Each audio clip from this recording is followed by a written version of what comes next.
శ్రేష్టమైన నామన చేరువచ్చిన అందరికీ ఉదయపూర్వకంగా తెలియజేస్తున్నాను. అనేక వాక్యంగా అపోస్తలుడైన పౌలు తిమోతికి రాసిన పత్రిక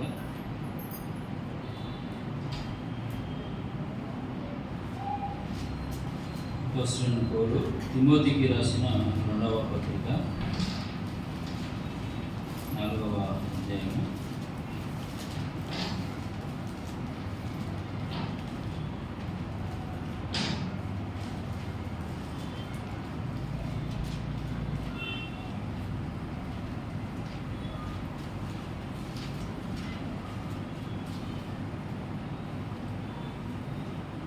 మొదటి 8 వచనాలను చదువుతున్నాను.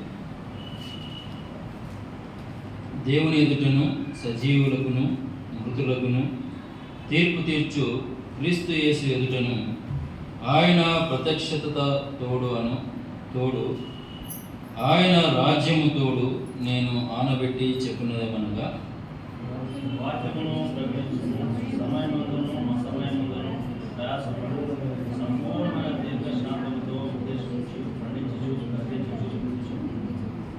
ఎందుకనగా జనులు హితబోధను సహింపక దురద చెవులు గలవారై తమ స్వకీయ దురాశలకు అనుకూలమైన బోధకులను తమ కొరకు పోగు చేసుకుని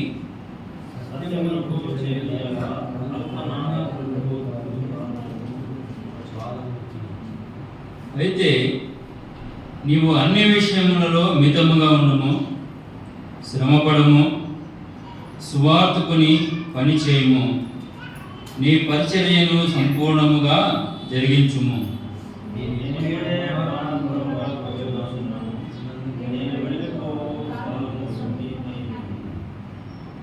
మంచి పోరాటము పోరాడి తిని నా పరుగు కడముట్టించి తిని విశ్వాసము కాపాడుకుంటుని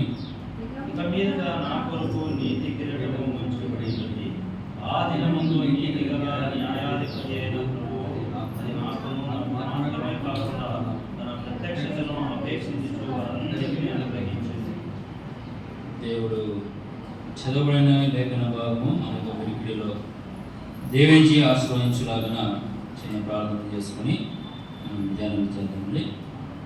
పరిశుద్ధ ప్రేమ తండ్రి మహాగరుడ మధ్య ఘనమైన నామాన్ని బట్టి కరుణ స్థితులు స్తోత్రాలు ఆచరిస్తున్నాను. మీ ప్రేమను బట్టి మీ కృపను బట్టి కృప మమ్మల్ని అయినా మరి సజీవుల ఉంచి మరి యొక్క తరుణము మాకు అనుగ్రహించిన ఉదయకాలంలో మమ్మల్ని జ్ఞాపకం చేసుకోవటకు మాకు ఇచ్చిన గొప్ప భాగ్యాన్ని బట్టినైనా మీకు స్తోత్రాలు. ఆరాధన అందరిలో మీరు అధ్యక్షత వహించి ఆరాధన అందుకున్న విధానం బట్టినైనా మీకు స్తోత్రాలు. ప్రభా సమయంలోనైనా ఆత్మీయంగా ప్రభా మమ్మల్ని మరియు బలము అనుగ్రహించడానికి మమ్మల్ని ఎదిగింపజేయడానికి ప్రభా మీ యొక్క లేఖనాలను చదువుటకునైనా మీరు కృప చూపినందుకే మీకు స్తోత్రాలు. ప్రభా ఇంకా భాగముడినైనా చేరవచ్చిన మాకు ఏ మాట అయితే అవసరమైనదన్నా వేరే పాఠంగా ఎరిగిన గొప్ప దేవుడు సర్వాంత రంగాలను అవునైనా ఎరిగిన గొప్ప తండ్రి ప్రభా అవునైనా ఆ యొక్క హృదయాన్ని గ్రహించు గొప్ప దేవుడు దానిని కుదుర్చు గొప్ప దేవుడు కాబట్టి నాన్న మనందరినీ మీ కృపగల హస్తాలతో నాన్న మేము జరుపుకుంటుండగా ఈ కొద్ది సమయాన్ని ప్రభా మాకు దీవెనకరంగా దయచేసి మీరే మేము పొందని వినే చెవుని గ్రహించి మనసును మనం గ్రహించి ప్రభా వాక్యానుసారంగా మరి జీవించే భాగ్యాన్ని ప్రభా మాకు దయచేస్తున్నాను. మిమ్మల్ని స్తుతిస్తూ మా ప్రభువును మీ ప్రియకుమారుడైన యుగరక్షకుడు యేసుక్రీస్తు ఘనమైన శ్రేష్టమైన నామమున స్తుతించి ప్రార్థించి అడిగి వేడి పొందింటున్నాం తండ్రి. ఆమేన్. పిల్లరా మీరు చదవబడిన లేఖన భాగాన్ని గత వారంలో మనము జ్ఞాపకం చేసుకున్నాం కదండి. అపోస్తలుడైన పౌలు తిమోతికి రాసుకుంటున్నాడు కదా. ఏమని రాసుకుంటున్నాడు, ఏమని జ్ఞాపకం చేసుకున్నాం? సమయమందును అసమయమందును ప్రయాసపడము, సంపూర్ణమైన దీర్ఘశాంతముతో ఉపదేశించుచు, ఖండించుము, గద్దించుము, బుద్ధి చెప్పుము అని మనము గత వారంలో జ్ఞాపకం చేసుకున్నాం కదా. ఎవరికి చెప్తున్నాడు ఈ మాటలు? ఎవరికితో చెప్తున్నారు జ్ఞాపకం చేసుకున్నాం కదా. అపోస్తుడైన పౌలు తిమోతికి రాస్తున్నాడు. ఏమని రాస్తున్నాడు అంటే, సమయమందును అసమయమందును కదా. అసమయము అందు కూడా ఏం చేయాలి? సమయము అనుకూలము చేసుకోవాలి. అనుకూలత ఉన్నప్పటికీ ఏం చేయాలి? అనుకూలము చేసుకోవాలి. లేదా ప్రతి సమయమందు కదా, సమయమందు అసమయందు అంటే ప్రతి సమయమందు ఎడతెగక క్రీస్తుని ప్రకటించేవాడుగా నీవు ఉండాలి అని అపోస్తలుడైన పౌలు తిమోతికి రాస్తున్నాడు. మరియు ఆ వరుసలో ఇది దేని విషయమై చెప్తున్నాడు అంటే, దేవుని పని విషయమై. అది గొప్ప భాగ్యము కదండి. దేవుని యొక్క గుణాతిశయములను ప్రచురము చేసే విషయం అనేది అది గొప్ప భాగ్యం. దానికన్నా భాగ్యము మరొకటి లేదు ప్రియులారా. అటువంటి గొప్ప భాగ్యము తాను ఏ విధంగా కొనసాగించాడో 7వ వచనం మనం చూస్తున్నాము. ఆయన వెడలిపోయే సమయము ఆసన్నమైంటున్నాడు. అందుకనే అంటున్నాడు, నేను ఈ విధంగా బోధించా. ఏ సమయంలో బోధించాలి, ఏ సమయంలో గద్దించాలి, ఏ సమయంలో ఖండించాలి, ఏ సమయమున బుద్ధి చెప్పాలో సమయమనక అసమయమనక నేను బోధించా. క్రీస్తును నా శరీరం ద్వారా నేను గణపరచా అని అంటూ, మరియు ఆయన వెడలిపోయే సమయము వచ్చినది కాబట్టి ఆ బాధ్యతను ఎవరికి అప్పగిస్తున్నాడు? మరియు నమ్మకమైన పనివాడు కదా. నమ్మకమైన పనివాడు తనతో మరియు సాటి సహాయకుడు, తోడి దాసుడు, క్రీస్తు పరిచారకుడు కదండి. అపోస్తల కార్యం నుండి ఎబ్రీ పత్రిక వరకు మనము అపోస్తల కార్యం నుండి ఎబ్రీ పత్రిక వరకు తిమోతిని గురించి పౌలు ప్రస్తావించారు. అక్కడ చదివినప్పుడు ఈ విషయాలను అక్కడ మరియు తిమోతిని బట్టి ఇక్కడ తిమోతి పత్రికలో వివరముగా, మొదటి పత్రికలో మరియు తిమోతి ఎప్పుడు మరి క్రీస్తుని ఎరిగాడు అని కొంచెం ఎక్కువగా చెప్పాడు. అయితే తోడిదాసుడు అంటాడు, నా నిజమైన కుమారుడైన తిమోతి అంటాడు, నా తోడి దాసుడు అంటాడు, నా సహోదరుడు అంటాడు. ఈ విధంగా అనేక విధాలుగా ఆ తిమోతిని మరియు తిమోతికే ఈ బాధ్యత, ఈ గొప్ప బాధ్యత, ఈ గొప్ప భాగ్యముతో కూడిన బాధ్యత ఎందుకు అప్పగిస్తున్నాడు అంటే, తిమోతి ఆ యొక్క పరిచర్యను లేదా పౌలు స్థానంలో నిలిచి ఉండుటకు యోగ్యుడిగా కనిపిస్తున్నట్టుగా మనం చూస్తున్నాం కదా. నా తోటి యోధుడని ప్రస్తావిస్తున్నాడు. అంటే నేర్పించాడు లేదా నేర్చుకున్నాడు. పౌలు యొక్క ప్రవర్తనను చూచి ఆయన వెంబడి ఉంటూ నేర్చుకున్నాడు కదా. పౌలు ఏ విధంగా మరి సాక్ష్యం ఇస్తున్నాడు, నేను క్రీస్తుని పోలే నడుచుకోండి, మీరు నన్ను పోలే నడుచుకోండి అంటున్నాడు. ఆ వరుసలో తిమోతి ఉంటున్నాడు. క్రీస్తుని చూపించే తన సొంత ఆలోచన, సొంత తలంపు ఎంత మాత్రమును క్రీస్తునే, కానీ ఏది బోధించినా క్రీస్తే. పౌలు కనబడడు. అందుకనే తిమోతి ఆ వరుసలో నిలబడగలిగిన వాడిగా మనం చూస్తున్నాం. అంతటి గొప్ప భాగ్యము చేపడుతున్నా, అంత గొప్ప బాధ్యతను చేపడుతున్నా తిమోతిని మనం చూస్తున్నాం కదా. సమయమందు అసమయమందు కదండి. పౌలు యథార్థంగా దేవుని ప్రకటించాడు. ఖండించే సమయంలో ఖండించాడు, గద్దించే సమయంలో గద్దించాడు, బుద్ధి చెప్పే సమయమున బుద్ధి చెప్పాడు. నీవు అంతటి గొప్ప బాధ్యతను నీకు అప్పగిస్తాను. ఎందుకంటే నా సమయం ఇక ఆసన్నమైంచినది. నేను ఈ లోకాన్ని విడిచే సమయము ఆసన్నమైంచినది. కాబట్టి ఈ బాధ్యతను నీవే, దీనికి సమర్థుడు, దీనిని కొనసాగించుటకు నీకే అర్హత ఉంది అన్నట్టుగా తిమోతిని మరియు సిద్ధపరుస్తున్నట్టుగా మనం చూస్తుంటున్నాం. ఆ యొక్క బాధ్యతను అనుగ్రహించి ఆయనకు అప్పగించి మరియు క్రీస్తు నిమిత్తమై సిద్ధపరుస్తున్న మరియు పౌలును మనము చూస్తుంటున్నాం. అంటే మరి ఇక్కడ ఆ 2వ వచనంలో సమయమందును అసమయమందును ప్రయాసపడము సంపూర్ణమైన దీర్ఘశాంతముతో ఉపదేశించుచు ఖండించుము గద్దించుము బుద్ధి చెప్పుమని చూశాము. కానీ ఇక్కడ మరలా మనం ఏం జ్ఞాపకం చేసుకున్నాం? పౌలు తిమోతి దేవుని పరిచారకుడు కాదు కదా, తోటి పరిచారకుడు అంటే పౌలుతో ఉన్నవాడు. పౌలుకైతే పౌలు సంపూర్ణంగా అంటే ఏమని జ్ఞాపకం చేస్తున్నాము? సంపూర్ణమైన సేవకు సమర్పించుకున్నవారు కదా. ఇక్కడ సేవను గురించి లేదా దేవుని గుణాతిశయములను ప్రచురము చేసే అంటే సువార్తను ప్రకటించే సువార్తను గురించి ఇక్కడ మరియు ప్రస్తావించినట్టుగా మనం చూస్తుంటున్నాము. అంటే అది బాధ్యత తిమోతిది ఒకటేనా కదా? ఏమని జ్ఞాపకం చేస్తున్నాము? నమ్మిన ప్రతి విశ్వాసి యొక్క బాధ్యతని మనము గత వారంలో జ్ఞాపకం చేసుకున్నాం కదండి. ప్రతి విశ్వాసికి ఇది వర్తిస్తుంది కదా.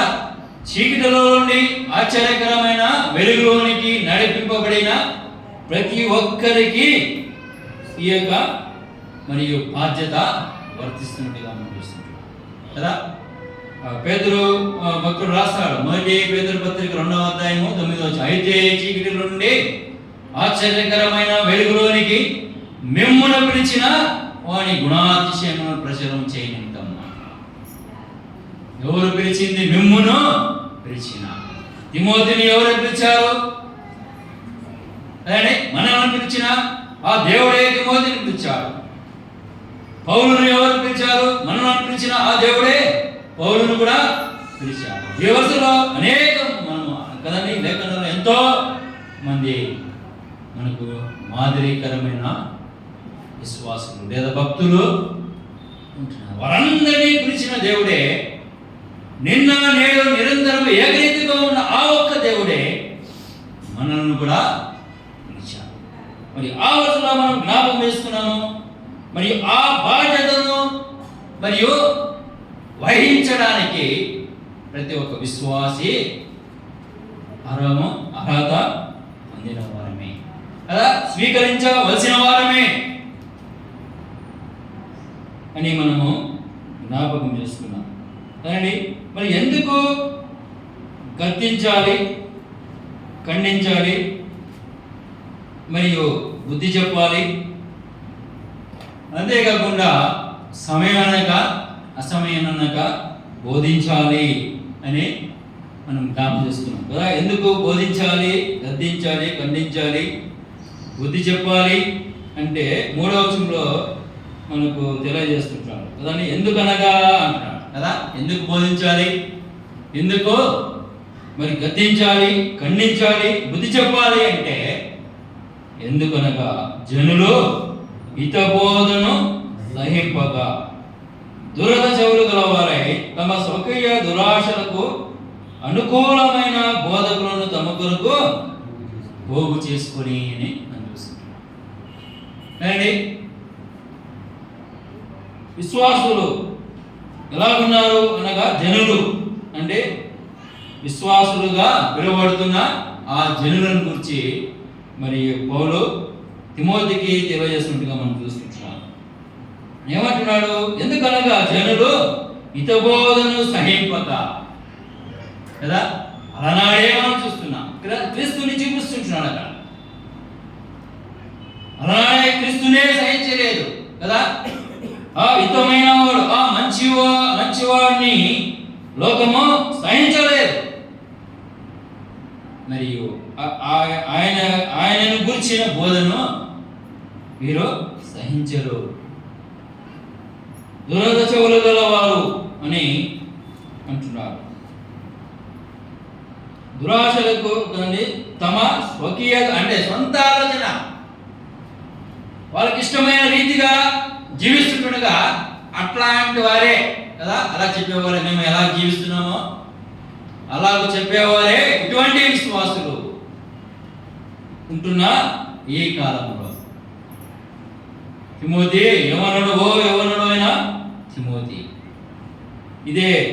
మరియు మొదటి తిమోతి పత్రిక 4:11 మరొక మాట తెలియజేస్తుంటండి. ఈ సంగతులు ఆజ్ఞాపించి బోధించుము. పైన 9వ వచనం ఉంది. ఈ వాక్యము నమ్మదగినది, పూర్ణాంగీకారమునకు యోగ్యమైన ఉన్నది, మనుషులందరికీ రక్షకుడును మరి విశేషముగా విశ్వాసులకు రక్షకుడునైన జీవము గల దేవుని యందు మనము నిరీక్షణ ఉంచి ఉన్నాము కనుక ఇందు నిమిత్తము ప్రయాసముతో పాటుపడుచున్నాము. ఈ సంగతులు ఆజ్ఞాపించి బోధించినాము కదా. అక్కడ మనం చదువుకున్న భాగంలో ఏమని జ్ఞానం చేస్తున్నాము? సమయం అనక అసమయం అనక బోధించుము, ఖండించుము, మరియు బుద్ధి చెప్పుము, గద్దించుము అంటున్నాడు. ఎందుకు అంటే జనులు దురద చెవులు గలవారు అని మనం జ్ఞాపకం చేసుకున్నాం. మరి ఇక్కడ మనం చూస్తుంటున్నాము, ఈ వాక్యము నమ్మదగినది, పూర్ణాంగీకారమునకు యోగ్యమునై ఉన్నది, మనుషులకందరికి రక్షకుడును మరి విశేషముగా విశ్వాసులకు రక్షకుడులైన జీవము గల దేవుని యందు మనము నిరీక్షించున్నాం. ఏమర్థమవుతుందండి కదా. ఎందుకు అక్కడ గద్దించమన్నాడు, బుద్ధి చెప్పమన్నాడు, ఖండించమన్నాడు కదా. సమయం అనక అసమయం అనక అంటే అంత దౌర్భాగ్యమైన స్థితిలోనికి దిగజారి కదా. దురద చెవులు గలవారుగా తమ్ముడు తాము మరియు ఆయన మార్గం నుండి తొలగిపోయి మరియు భ్రష్టులుగా మారిపోయిన విశ్వాసులుగా అనిపిస్తున్నట్టుగా చూస్తున్నాం. ఇక్కడ మరి ఖచ్చితంగా తెలియజేస్తున్నటువంటి కదా, ఈ వాక్యము నమ్మదగినది, పూర్ణాంగీకారమునకు యోగ్యమై ఉన్నది, మనుషులకందరికీ రక్షకుడును మరి విశేషముగా కదా. దురద చెవులు వారుగా ఎందుకు మారిపోయారు, ఎందుకు భ్రష్టులైపోయారు కదా. ఆయన హితబోధ అనగా మంచి బోధ, ఆరోగ్యకరమైన బోధ, ఆ ఆరోగ్య ప్రధానం గురించిన బోధను వారికి ఏమైందట, వారు సహించడం లేదు. సహించవలసినదే అని ఇక్కడ మొదటి తిమోతి పత్రిక 4వ అధ్యాయము 9వ వచనంలో 9-10 వచనంలో తెలియదు కదా. మనుషులకందరికీ రక్షకుడును, అది ఒక భాగం అయితే, మరి విశేషంగా అంటున్నా, మరి విశేషముగా విశ్వాసులకు రక్షకుడు, మనుషులందరికీ రక్షకుడు. ఆ అంతాన్ని మనం దాటాం, ఆ అద్దును దాటాం అదండి. మనుషులందరితో పాటు లోకంలో లేదా భూమిపై జన్మించిన ప్రతి మనిషి పాపి. ఆ పాపం నుండి మనం రక్షించడానికే దేవాది దేవుడు మహాకాశములు పట్టజాలని దేవుడు తనను తాను తగ్గించుకొని పాపలోకానికి అరుదించి మన స్థానంలో నిలిచాడు. ఏ పాపం ఎదిగిన ఆ పావనుడు మన నిమిత్తమై పాపిగా అన్యాయపు తీర్పును పొంది ఆ కలువరి శిలువలో తను తాను బలిగా అర్పణంగా అర్పించుకొని మరణమును జయించి లేచిన గొప్ప దేవుడిగా మనం చూస్తున్నాం. ఆయన పునరుద్ధానుడైన గొప్ప దేవుడు. మనము ఆయనను బంధించడం అసాధ్యమని చూస్తున్నాము. మరియు ఆ మరణముని మనల్ని తప్పించి మనను రక్షించాలి. ఇప్పుడు రక్షింపబడిన మనము, విశ్వాసంగా పిలువబడుతున్న మనము, మనకు రక్షకుడు అవసరమైంటున్నాడు కదండి. పాపం నుండి రక్షింపబడ్డాము. ఇంకా మనకు ఏముంది? నరకాన్ని తప్పింపబడ్డాము. నిత్య జీవం ఉంది అనుకుంటే భ్రమ, మోసం. మనము మోసగించుకుంటున్న వారంగా మనము గమనించవలసిన వారం అంటున్నాడు. ఏమంటున్నాడు ఇక్కడ? మరి విశేషముగా అంటున్నాడు. మరి విశేషముగా మనుషులందరికీ రక్షకుడు.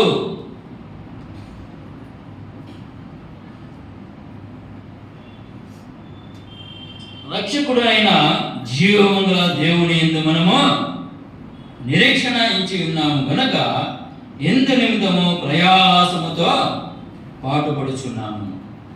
ఎందుకు ప్రయాసపడాలి అని తిమోతికి తెలియజేసుకుంటున్నాను కదా. ఇంతగా ఒత్తి నేను ఎందుకు చెప్తున్నాను? ఓ తిమోతి, ఓ యవ్వనవుడైనా తిమోతి, నీ యవ్వనం బట్టి ఎవడును నిన్ను తృణీకరించు. 11వ వచనం మనం చూస్తున్నాము. ఈ మాటలు చెప్తూ ఈ సంగతులను ఆజ్ఞాపించి బోధించము. ఎందుకంటే మరి విశేషముగా ఆయన నిన్ను రక్షించు. నీకు రక్షణ కూడా ఉన్నాడు కదా. జీవంలో దేవుని మనము నిరీక్షించాము. జీవంలో వాడు ఆయన, జీవించి చిన్నవాడు కదా. మనం ఆయన బంధించడం అసాధ్యము. ఆయన జీవమంగళ గొప్ప జీవానికి అధిపతి. మరి అట్టి ఆయన మనల్ని పిలిచింది. అట్టి ఆయన పిల్లలుగా మనము పిలువబడుతున్నాము. తిమోతి ఎవరికి మాదిరిగా ఉండమంటున్నాడు అంటే విశ్వాసులకే మాదిరిగా. విశ్వాసికి మాదిరిగా ఉండమంటున్నాడు కదండి. నీ 11వ వచనం మనం చూస్తున్నాం. ఈ సంగతిలో ఆజ్ఞాపించి బోధించుము. నీ యవ్వనమును బట్టి ఎవడను నేను తృణీకరింపనీయకుము కానీ మాటలోను, ప్రవర్తనలోను, ప్రేమలోను, విశ్వాసములోను, పవిత్రతలోను విశ్వాసులకు మాదిరిగా కదా. ఎందుకు జనులు దురద చెవులుగా వారికి గద్దించాలి, బుద్ధి చెప్పాలి, ఖండించాలి, సమయమనక అసమయమనక బోధించాలంటే వారి యొక్క జీవితము ఈ విధంగా ఉంటుంది కదా. మరియు వారు విశ్వాసంలో సన్నిహితులు పోయిన వారిగా ఉంటున్నారు కదా. విశ్వాసులుగా ఉండటకు అనాథులుగా మారిపోయారు కదా. దురద చెవులుగా అంటే హిత బోధను సహించని వారనగా మరియు అపవాది సంబంధులుగా మారిపోయారు. అంతే కదండి అర్థం. హితబోధనగా క్రీస్తే మరియు ఆయనను సహించారంట. మరి ఆయన ఎందుకు సహించాలి కదా? ఎందుకనో పనికి ఆనవరమైన మన నిమిత్తమై ఆయన ఆ శిలువ యాగాన్ని మన నిమిత్తమై చేశాడు. ఎంత యాతనను అనుభవించాడు ఆయన నిమిత్తమై. కొంచెము సంచలేక కదా 33.5 సంవత్సరాలు ఆయన సహించాడు కదా. నరరూపిగా మనిషి కుమారుడుగానే అనుభవించాడు. మనము ఒక్క దినము సహించాం. దానికి ఎంతో పోరాటం, ఆయాసకరం. అయితే ఆయన 33.5 సంవత్సరాలు ఆయన సహించాడు. ఇక్కడ మనం చూస్తున్నాము వారు దురదశలుగా వారి హితబోధను సహించక చూస్తున్నాం. అందుకే వారి గద్దించాలి అని మనం జ్ఞాపకం చేసుకుంటున్నాము. ఇక్కడ ఏమంటున్నాడు? విశ్వాసులకు ఏ మాదిరిగా ఉండాలి, మనం ఎవరికి మాదిరిగా ఉండాలి అని ప్రభువు ఆవేదనతో మరియు తెలియజేస్తుంటారు. మిమ్మల్ని బట్టే కదా అనే జనాంగమందున నామము దూషింపబడుచున్నది. అది ఒక పక్క పెడదాం. మరి విశేషముగా కదా విశ్వాసులైన మనకు రక్షకుడు అయిన ఆయన జీవము గల గొప్ప దేవుడు. మరియు మనల మధ్య విశ్వాసుల మధ్య మనము మాదిరిగా ఉంటున్నామా? మన యొక్క జీవితం మాదిరిగా ఉంటున్నదా? పౌలు అయితే నేను మాదిరిగా ఉంటున్నాను.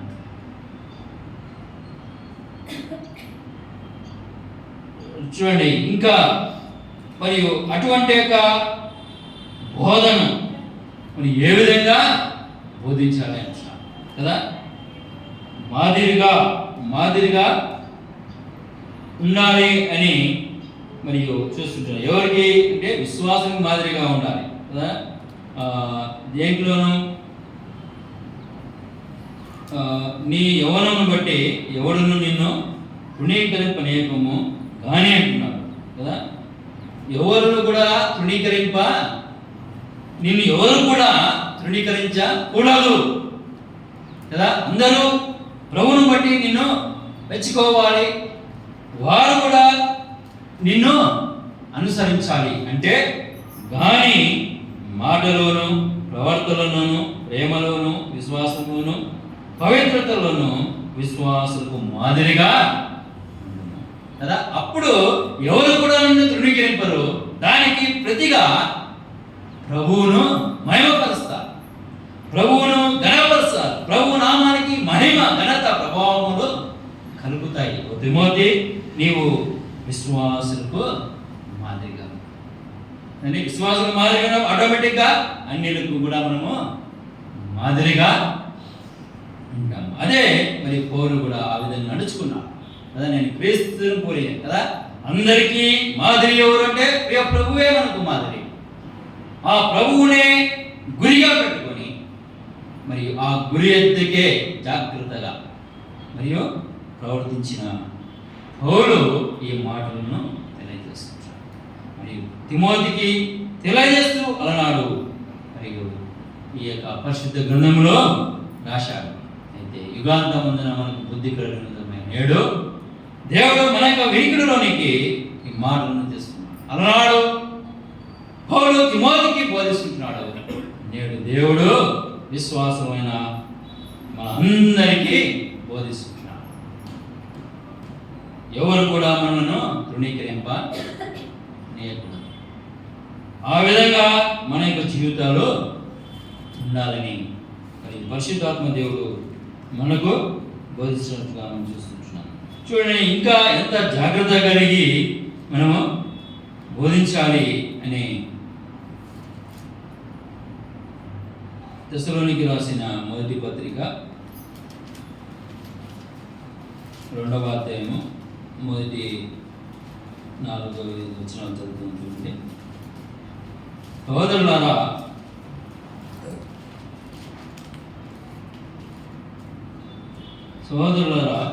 మీ యొద్ద మా ప్రవేశము వ్యర్థము కాలేదు కానీ మీరు ఎరిగినట్టే మేము పిలుపులో ముందు శ్రమపడి అవమానము పొంది ఎంతో పోరాటముతో దేవుని సువార్తను మీకు బోధించుటకై మన దేవుని యందు ధైర్యము తెచ్చుకుంటామని మీకు తెలియను. ఏదైనగా మా బోధ కపటమైనది కాదు, అపవిత్రమైనది కాదు, మోసయుక్తమైనది కాదు, కానీ సువార్తను మాకు అప్పగించుటకు యోగ్యులమని దేవుని వలన ఎంచబడిన వారమై మనుషులను సంతోషపెట్టు వారము కాక మన హృదయములను పరీక్షించు దేవునినే సంతోషపెట్టు వారమై బోధించుచున్నాము. ఏమంటండి ఇక్కడ ఏమంటున్నాడు? బోధించుచున్నాము. అక్కడ మనం జ్ఞాపకం చేసుకున్నాం, తిమోతికి ఎందుకు అప్పగించుతున్నాడంటే ఇక్కడ తిమోతి కూడా ఉన్నాడు. వీరి బోధ ఏ విధంగా ఉందంట?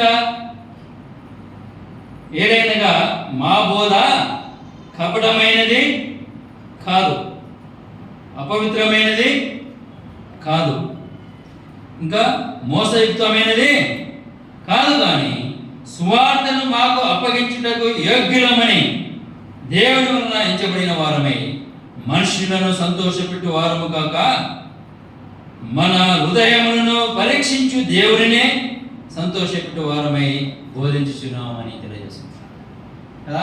వాడు ఏ విధంగా బోధించాడు అంటే ఆ బోధలో ఎవరు? తిమోతి కూడా వారి భాగస్వాడిగా ఉన్నట్టుగా వారిని కలుపుకొని, జత పని వారిని కలుపుకొని మరియు తెస్సలోనికీయులకు ఈ మాటలు రాస్తారు.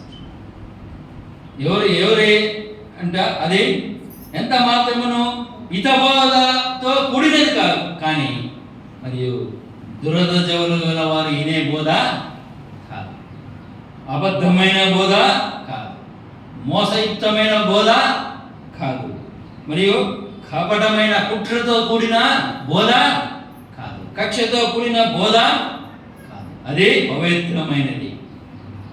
ఆ పవిత్రుడు మరి నిర్దోషి, ఆ పరిశుద్ధుడు మాకు అనుగ్రహించిన బోధ, కానీ మా హృదయములను పరీక్షించు దేవుడిని సంతోషపెట్టే బోధ, మనుషులను సంతోషపెట్టే బోధ కాదు.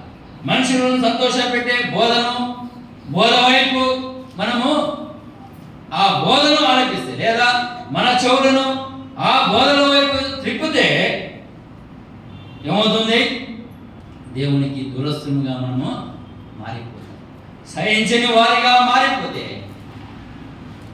అక్కడ మరియు యాతన పడవలసి వస్తుంది. అందుకని అంతగా ఆవేదనతో యవ్వనమైన తిమోతిని బలపరుస్తూ అపోస్తలుడైన పౌలు రాస్తున్నాడు. అండి, ఎవరిని సంతోషపెట్టే వరంగా ఉండాలి? మనుషులను సంతోషపెట్టే వరంగా కాదు. ఎవరిని? దేవునిని కదా. మన హృదయాన్ని పరిశీలించగా, అందుకే యెరెమీయా గ్రంథకర్త రాస్తాడు కదా 17వ అధ్యాయం 9వ వచనంలో, హృదయం అన్నిటికంటే మోసకరమైనది, అది ఘోరమైన వ్యాధి కలిగింది, దానిని గ్రహించగలవాడు ఎవడు? ఇక్కడ ఉన్నాడు కదా. ఎవరైనా హృదయములను పరీక్షించు దేవుడినే సంతోషం వారమై మనము బోధించుచున్నాము. నాతో జత పనివాడిగా ఉండి నేను బోధించినప్పుడు నువ్వు చూచావు, నీవు కూడా బోధించావు. ఆ క్రమంలోనే నీవు కూడా నేను లేనని చెప్పేసి నీవు మరియు ఎటుబడితే అటు వెళ్ళకూడదు.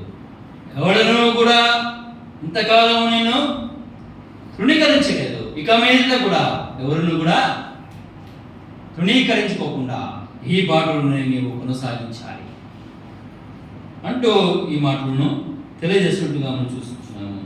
అదేలాగున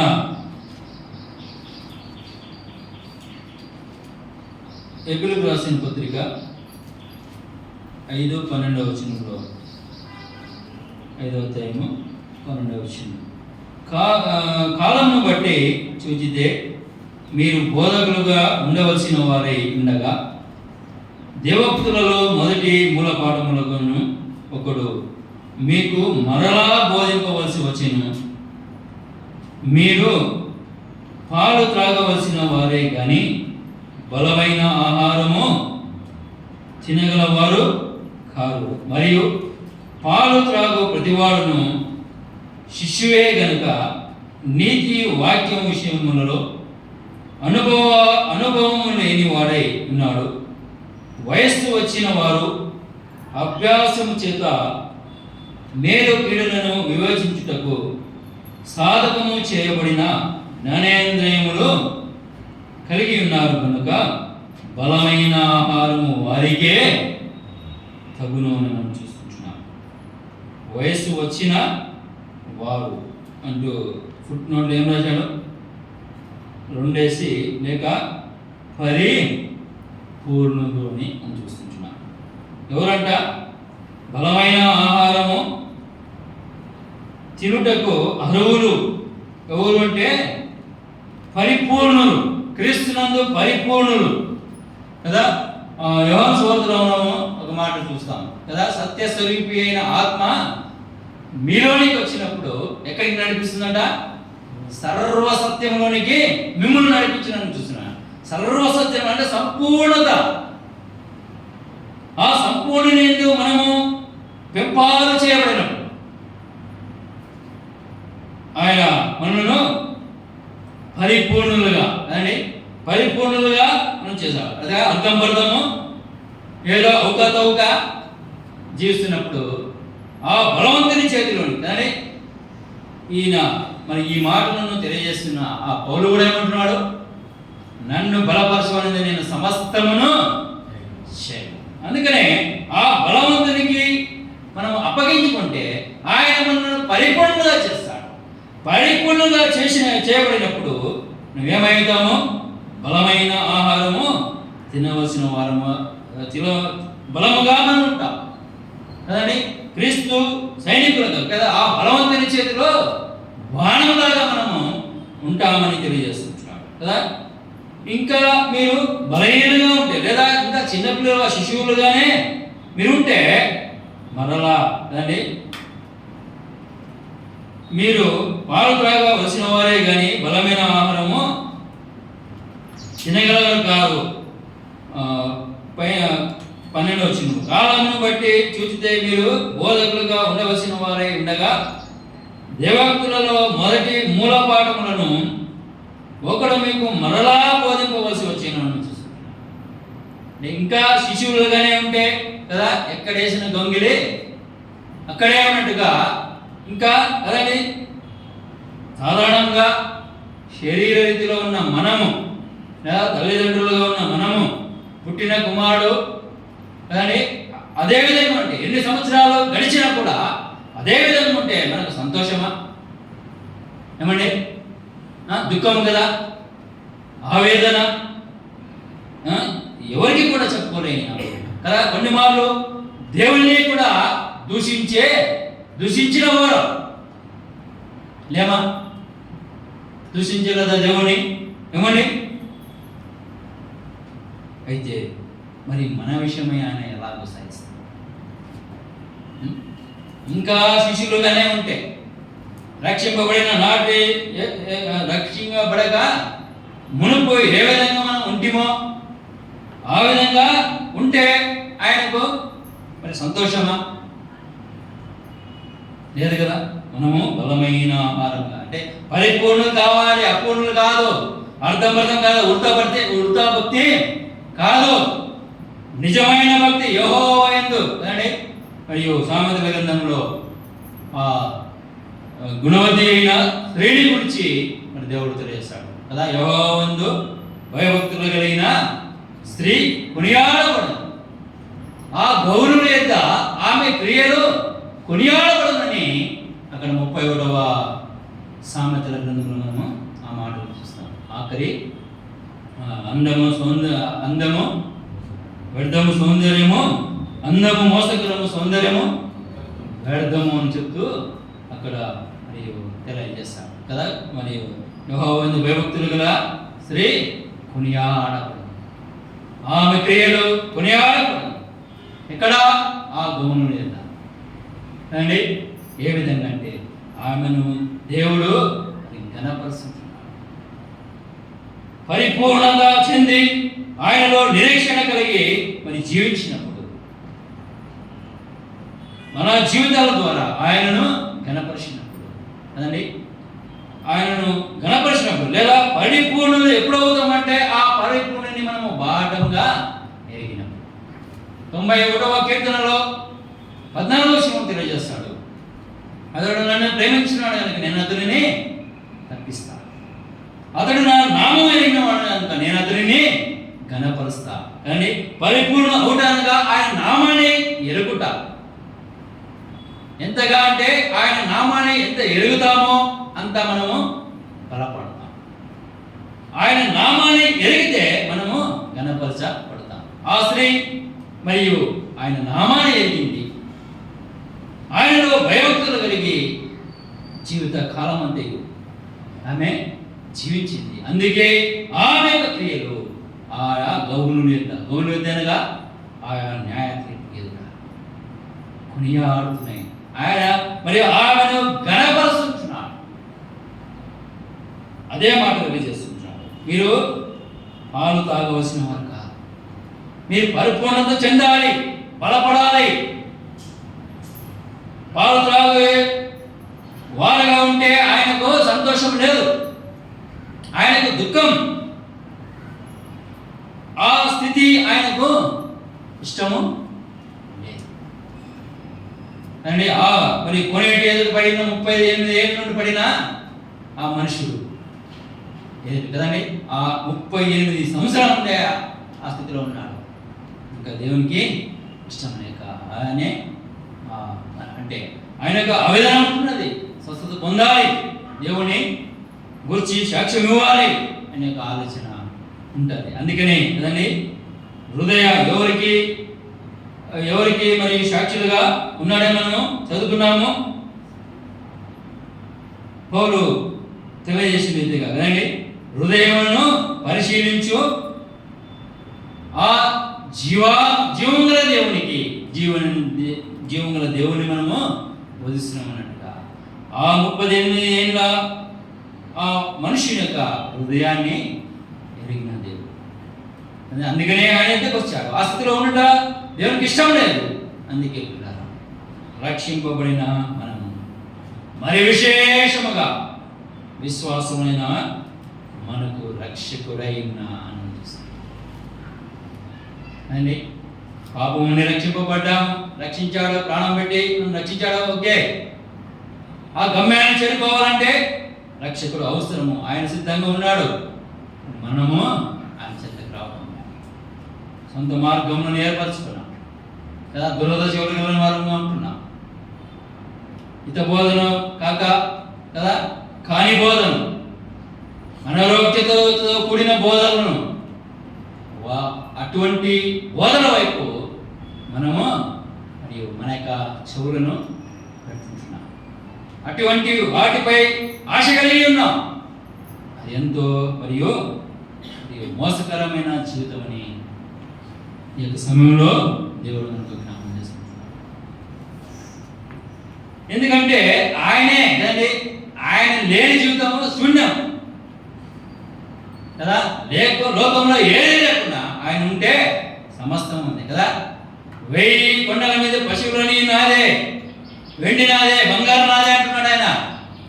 అటువంటి ఆయన మనం సొంతం చేసుకుంటే, ఆయన అడుగుజాడల్లో మనం నడిస్తే అండి, ఇంకా మనకు వధువా ఏమి అడ్డు ఏమీ లేదు, అపవాది కూడా ఏమీ కూడా చేయదు కదా. అదే అంటాడు యాకోబు భక్తుడు 4:7 కాబట్టి దేవునికి లోబడి ఉంది, అపవాదిని ఎదిరించి. లోబడి అంటే ఎదిరించే పని కూడా లేదు, వాడే పరిగెత్తిపోతాడు కదా. కాబట్టి దేవునికి లోబడి అపవాదిని ఎదిరించి అప్పుడు వాడు మీ ఎదురు నుండి పారిపోతాడు. లోబడటమే అపవాదిని ఎదిరించడం అంతే. దేవునికి లోబడి ఉండి ఆయన భయభక్తులు కలిగి ఆయన మరియు గుణాతిశయములను ప్రచురం చేయవారిగా ఉన్నప్పుడు ఆ గమ్యాన్ని మనం ఖచ్చితంగా చేరుకుంటాం. మరియు ఏ విధంగా అంట, అది కక్షతో కూడినది కాదు కదా, అపవిత్రమైనది కాదు, మోసకరమైనది కాదు, అది ప్రీతి అంటే ప్రేమతో కూడినది. ఆయన కూడా అంటే మరియు ఆజ్ఞను అతిక్రమించేదిగా కాకుండా కానీ అక్రమమైనదిగా కాకుండా ఆయన కూడా ఏ విధంగా బోధించాడు, అనాది కాలంలోనే ప్రియ ప్రభువు కదండి, మాదిరిని మనము జ్ఞానం చేసుకున్నాము. అలనాడు ఆదాము వారికి ఏ విధంగా బోధించాడు ఆయన? ప్రేమతోనే కదా. యావత్తు మరియు ఆ యొక్క తోటలో ఉంచి సమస్తము నిర్భయంతరంగా మీరు తినవచ్చు. అయితే అదొక్కటి కదా, జాగ్రత్తతో కూడిన ప్రేమతోనే తెలియజేశా. ఏమన్నాడు? నువ్వు తినన్నాడు, ఆ యొక్క మంచి చెడును తెలియచ్చు, ఆ పండును మాత్రం నువ్వు తినొద్దన్నాడు. మరి వారు ఏం చేశారు కదా, ప్రేమతోనే బోధించినప్పటికీ వారు ఏం చేశారు? ఆజ్ఞను అతిక్రమించాలి. ఆజ్ఞను అతిక్రమించి కానీ ఆనాడే మరి వారు ఎప్పుడైతే పండును తిన్నారో, ఆజ్ఞను అతిక్రమించారో అప్పుడే చచ్చిన వారిగా మనం చూస్తాం. మరియు ఇక్కడ మనం చదువుతున్న భాగంలో చూసాము కానీ మరియు జనులు హితబోధను సహించడం చూస్తాం. అక్కడ కూడా హితబోధను సహించాలి. అందుకే ఈ కర్మ. ఇప్పుడు బాధపడుతున్నామే, అలనాడు ఆ హితబోధను వారు విని ఉంటే, దానిని వారు తప్పుగా పోయి ఉంటే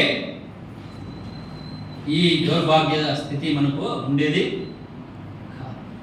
అలనాడు ఆదాము ఆ హితబోధను సహించలేకపోయాడు, ఆజ్ఞను అతిక్రమించాలి. ఆజ్ఞను అతిక్రమించి అదండి మరి పాపమును సంపాదించుకున్నాం. ఆ పాపమే మనందరిలో సంప్రాప్తమైనట్టుగా మనం చూస్తాం. మరియు అటువంటి వారమైన మనకి ఈ మాటలను తెలియజేస్తాం. ఆదాము హవ్వలు అతిక్రమించారు. అది ఏ అతిక్రమము అంటే మనుషులందరికీ రక్షకుడు అని చదివాం కదా, ఆ భాగం.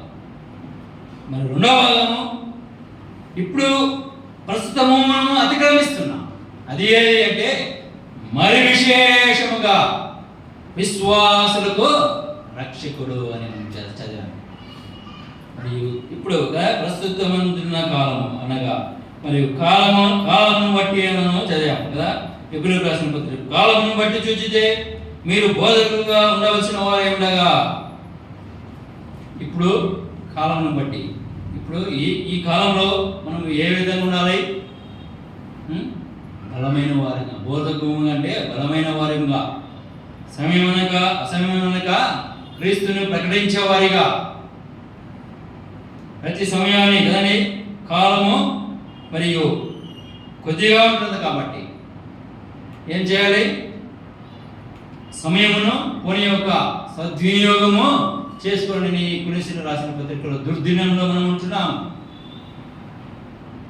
మరియు సమయమును సద్వినియోగం చేసుకుని అని కొలస్సీయులకు రాసిన పత్రికలో పౌలు రాశాడు. మరి ఎబ్రియయులకు రాసిన పత్రికలో మనము చదివాము. కాలమును బట్టి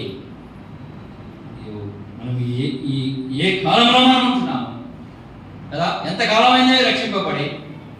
కాలమును బట్టి అంటే ఈ కాలంలో అని కాదు పిల్లరా. కాలం అంటే ఎంత కాలమైంది రక్షింపబడి,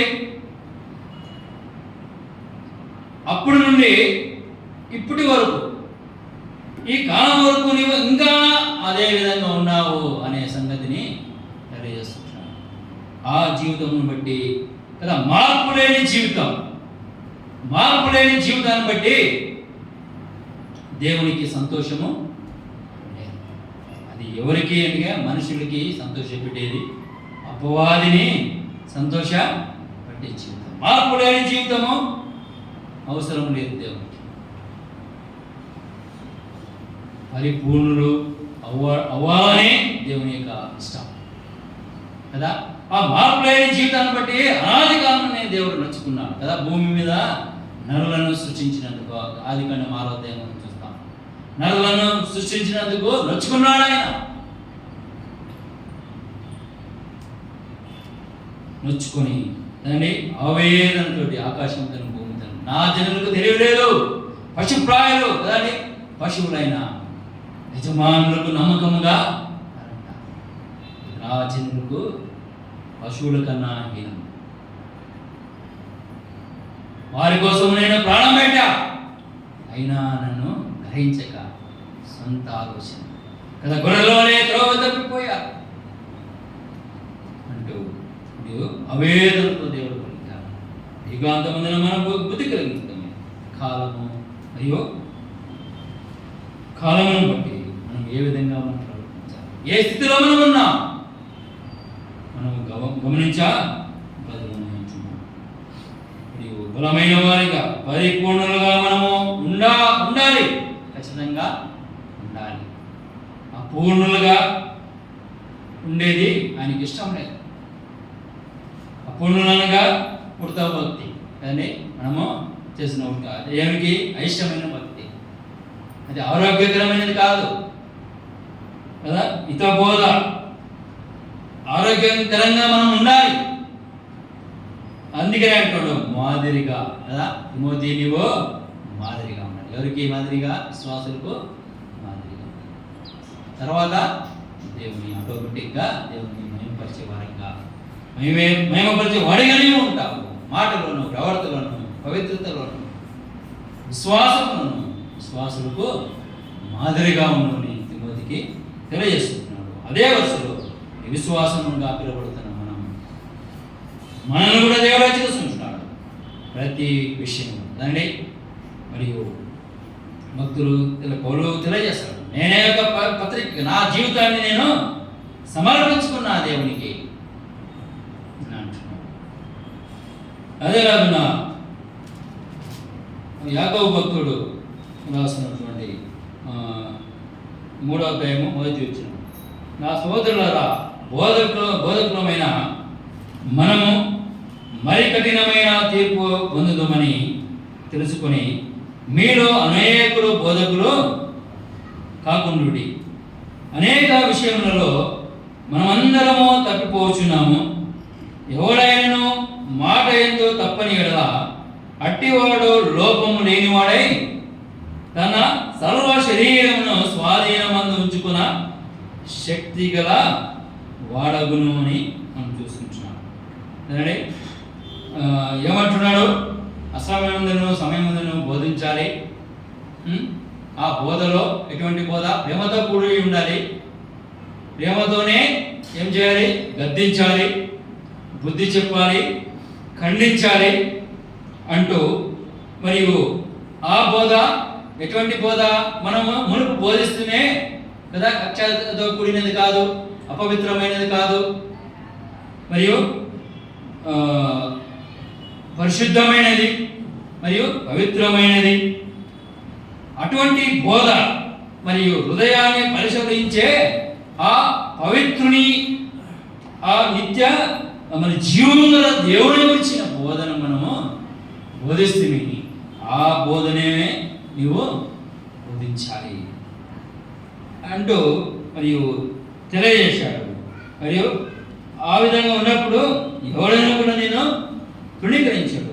మరి ఆ బోధలో కానీ మరియు ఈ బోధను చేస్తున్నాము కదా, మనకు విశేషమైన తీర్పు ఉన్నది అంటూ యాకోబు భక్తుడు రాస్తున్నాడు కదా. నా సహోదరులారా, బోధకులమైన మనము మరి కఠినమైన తీర్పు పొందుదామని తెలుసుకొని మీలో అనేకులు బోధకులు కాకుండుడి. అనేక విషయంలో మనమందరము తప్పిపోచున్నాము.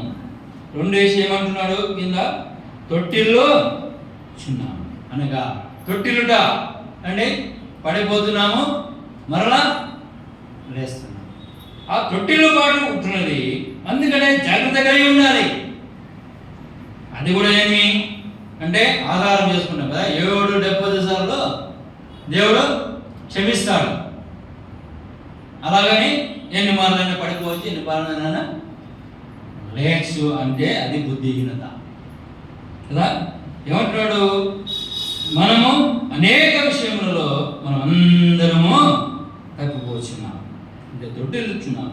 ఎవడైనను మాట యందు తప్పని ఎడల అట్టివాడు లోపము లేనివాడై తన సర్వ శరీరమును స్వాధీనమందు ఉంచుకున్న శక్తి గలవాడగునని చూసాను. స్వాధీనమందు ఉంచుకొనని 3 కింద ఏం రాశాడు?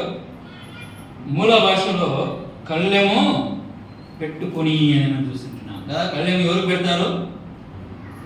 పశువులకు కళ్ళెమును పెడతారు అనగా అంటే మన నోటిని మనము కాచుకోవాలి అన్నట్టుగా ఈ మాటలను తెలియజేస్తూ హెచ్చరిస్తుండగా మనం చూస్తుంటున్నాం కదా. ఎవడైనా మాట ఎందు తప్పని ఎడలా అట్టివాడు లోపము లేనివాడై తన సర్వ శరీరమును స్వాధీనమందు ఉంచుకున్న శక్తి గలవాడగును చూస్తున్నాం. ఇప్పుడు చెప్పండి, ఆదాము ఎందుకు నిలబడలేకపోయాడు? ఏమండి, శక్తిహీనుడిగా బలహీనుడిగా ఎందుకు మారిపోయాడు? ఆజ్ఞను అతిక్రమించడానికి ఎందుకు మారిపోయాడు అనగా తన నోటిని ఆయన కాచుకోలేకపోయాడు కదండి. మాటను అతిక్రమించాడు. దేవుని మాట ఆజ్ఞ అతిక్రమమే పాపముని మనం లేఖనాల్లో చూస్తున్నాం. ఇక్కడ ఏమంటున్నాడు? మాట తప్పని వారమైతే,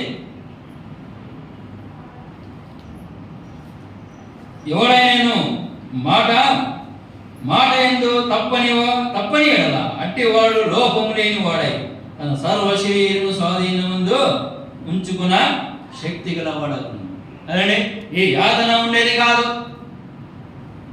ఎల్లప్పుడూ ఆయనతో సహవాసము చేసేవారు, ఆనందముగా ఉండేవారు. మాట తప్పాడు కదా, తినవద్దన్న పండును తిన్నాడు, మాట తప్పాడు. అందుకే ఈ యాతన లేకపోతే యుగాలు కదండి. దేవదేవతలు ఆ పరిశుద్ధుల గొప్ప సమూహము ఏ విధంగా ఆ పరలోకమందు మరియు సంతోషిస్తున్నారు, ఆనందిస్తున్నారు, ఆయనను ప్రతిగానము చేస్తున్నారు. అటువంటి సహాసము మనకు లేదు. మాట తప్పిన దాన్ని బట్టి ఏమంటున్నాడు? సర్వ శరీరము స్వాధీనమందు ఉంచుకున్న శక్తి గల వాడు అగుణను చూస్తాడు. ఒకప్పుడు సర్వ శరీరమును మరియు తన స్వాధీనంలో ఉంచుకున్న శక్తిమంతుడే ఆదాము. అంటే ఎప్పుడైతే మాట తప్పాడు సర్వమును కోల్పోయాడు కదా. చెమటోర్చి నువ్వు కష్టపడి కదా నువ్వు ఆహారమును తిందు అన్నాడు. మరి సేద్యము చేయాలి అన్నాడు. అదంతా లేదు. మాట తప్పడాన్ని బట్టే ఇదంతా అవసరం. అందుకని అంటున్నాడు, ఎవడైనా మాట తప్పనన్నా అని కూడా అనేక మార్లు దేవుని వాక్యం తీసుకుంటాడు. ఎన్ని మార్లు మాట తప్ప. అందుకే ఈ స్థితిలో ఉన్నాం. అంతే. మాట తప్పని వారు అంతే బలవంతులంగానే ఉంటుంటిమి, బలమైన ఆహారం తినేవారంగానే మనం ఉంటుంటిమి, బలవంతుల చేతిలో బాణంలాగే మనం ఉంటుంటిమి.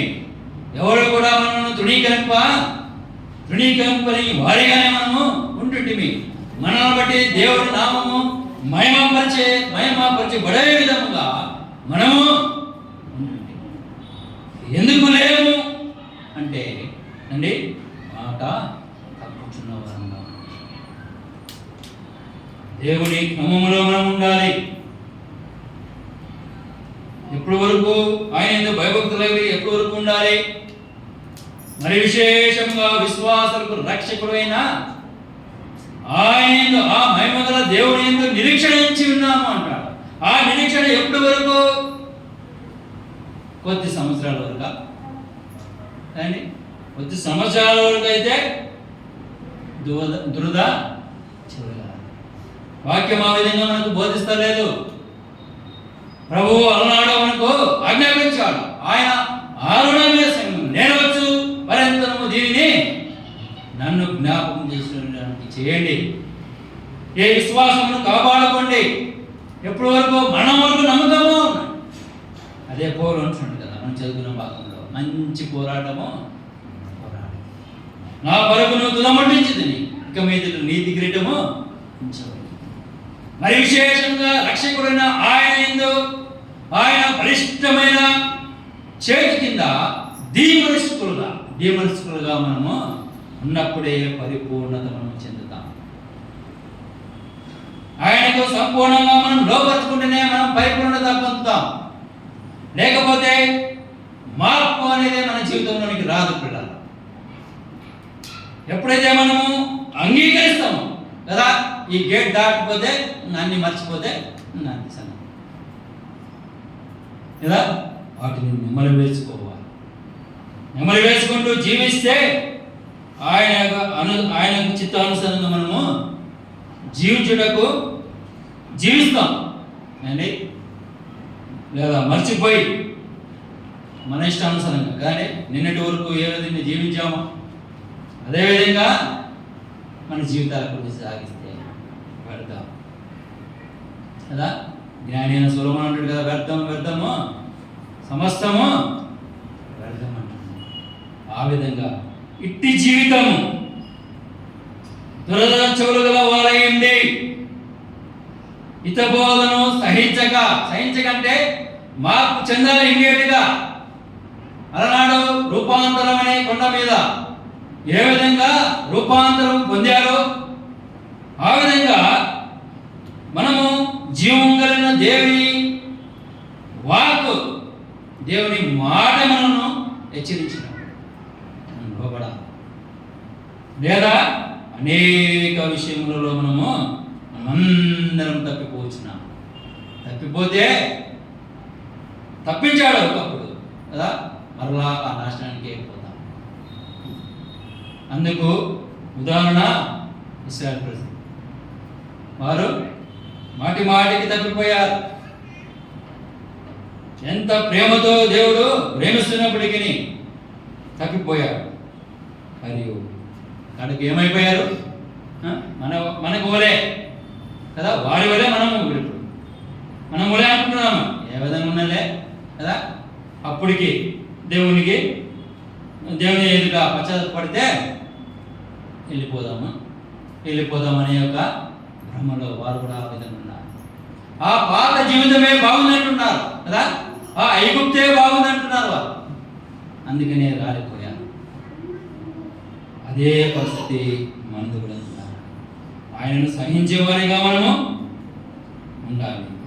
ఆ విధంగా ఉన్నప్పుడే దేవుని మనము మహిమపరిచే వారంగా మనము ఉంటాము. మరి అదే మరొక మాటలను చూసుకొని మనం ముగిస్తున్నామండి. అదే తిమోతికి రాసిన పత్రిక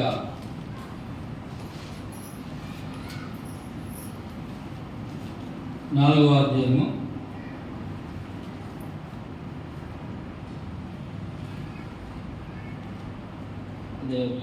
14వ వచనం నుండి, పెద్దలు హస్త నిక్షేపణము చేయగా ప్రవచనము మూలమున నీకు అనుగ్రహింపబడి నీలో ఉన్న వరమును అలక్ష్యము చేయకము.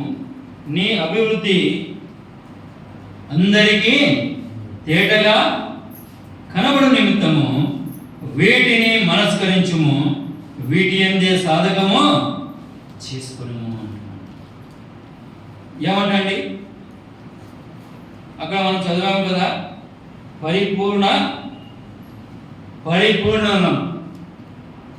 పరిపూర్ణము కావాలి.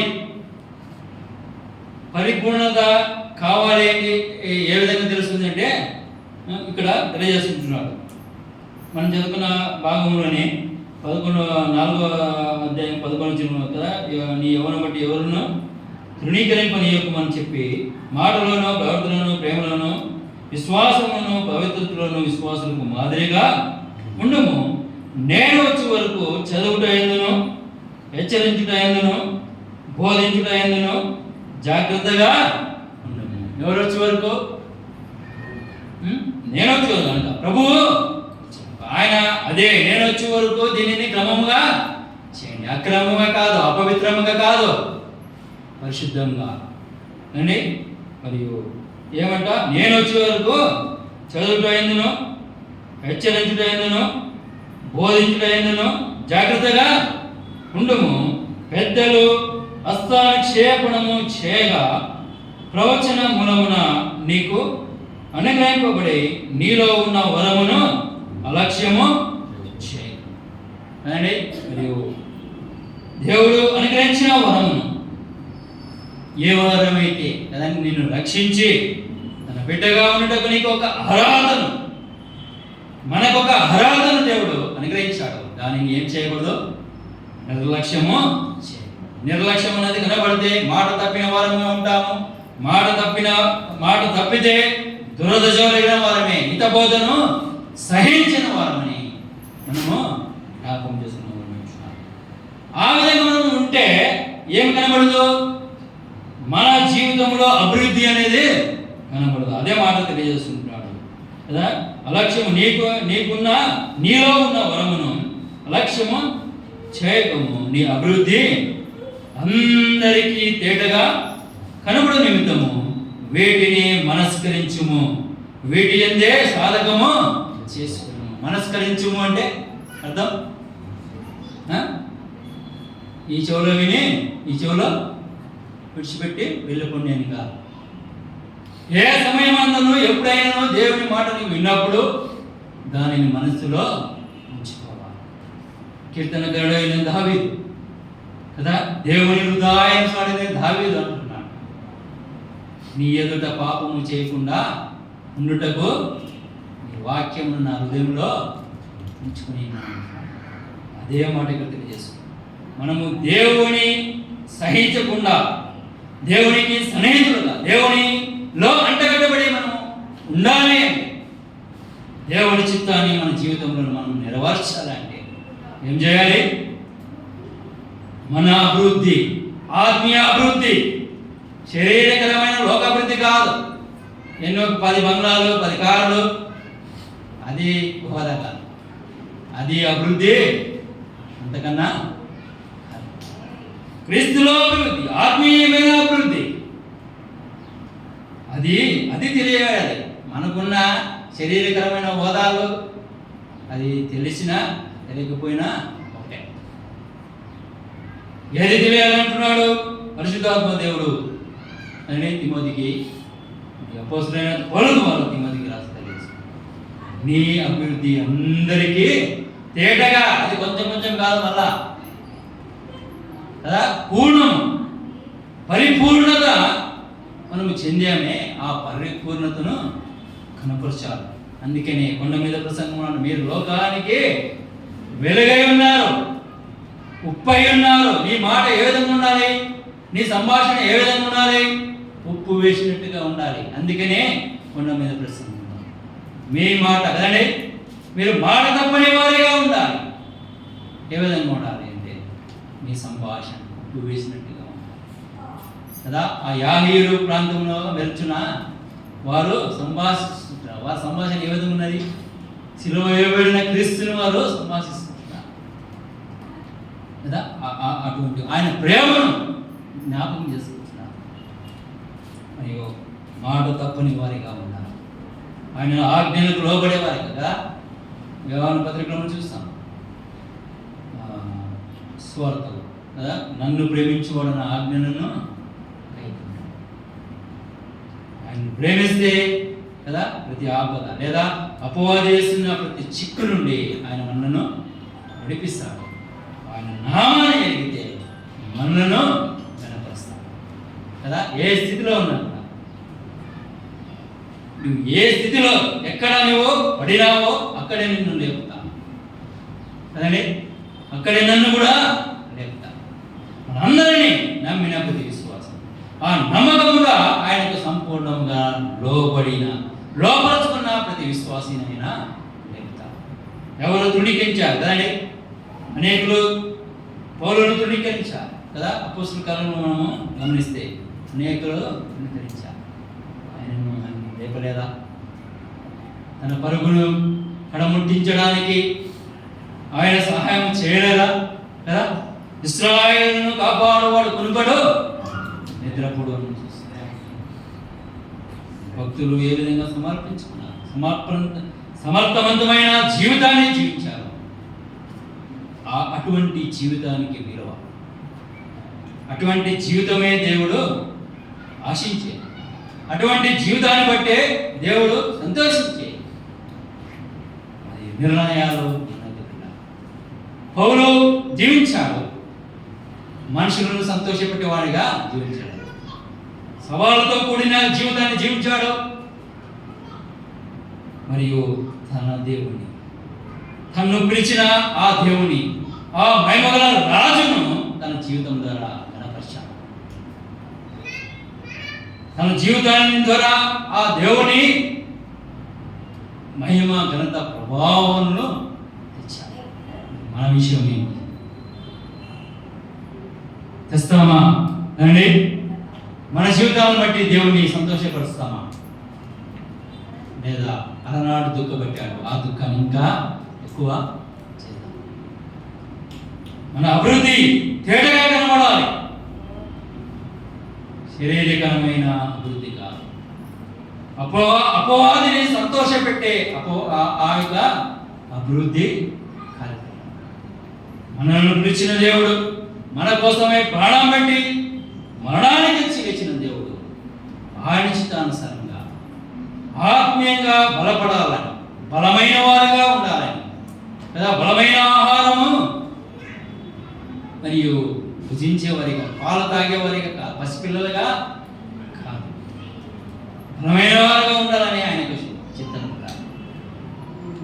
ఆయన సంతోషపరిచే వారిగా ఉంటే ఆ జీవితానికి ఒక అర్థం కదా. లోకంలో ఎందుకు జన్మింపజేశాడు అంటే ఆ నిజదేవుని మనము ఎరగాలని, ఆయన చిత్తానుసారంగా ఈ లోకం విడిచేంత వరకు మనము మన యొక్క అభివృద్ధి కదా, ఆయనలో అభివృద్ధి చెందుతూ నిరీక్షణతో మనం జీవించాలనే దేవుడి లోకంలో మనం పుట్టించాలి. మరి అటువంటి జీవితము జీవించిన వారి జీవితాలను బట్టే దేవుడు సంతోషిస్తాడు. ఆయనకు వ్యతిరేకంగా కానీ హితబోధని సహించని వారిగా మనం జీవిస్తే రాసి పెట్టుకోవాలి కదా. అలనాడు ఇశ్రాయేలు ప్రజలు నాశనమయ్యారు. మనం కూడా ఖచ్చితంగా హితబోధను సహించకుండా మరియు ఇంకా సంవత్సరాల తరబడి కదా, కాలమును బట్టి మనం చదివాము, కాలమును బట్టి ఇంకా మనము మాట తప్పే వారిగా ఉంటే కదా, తప్పని వారిగా ఉంటే మనము బలవంతులు, తప్పే వారిగా ఉంటే బలహీనం అయితే నాశనానికి ఖచ్చితంగా ఆ నరకానికి మనము పోయేవారుగా ఉంటామని దేవుడు మనను హెచ్చరిస్తున్నాడు. కాబట్టి ఏం చేయాలి? నిర్ణయాలు ఆయన స్వార్థపరుడు అంత మాత్రం కాదు కదా. స్వార్థపడు అయితే ఆయన ఎప్పుడో ఆయన చిత్తానుసారంగా మలుచుకొని ఉండవచ్చు. అయితే స్వేచ్ఛ మనకే అనుగ్రహించాలి కదా. మన చేతిలో నాశనానికి పోయేయాలన్నా, మన చేతిలోనే బాగుపడాలన్నా, లేదా ఆ నిత్య జీవానికి వారసులు కావాలన్నా, లేదా గమ్యాన్ని చేరుకోవాలన్నా మన చేతిలోనే ఉంటున్నారు. కాబట్టి మార్పు చెందినవారు, రూపాంతరం పొందినవారు, పరిపూర్ణం, అపూర్ణం కాదు.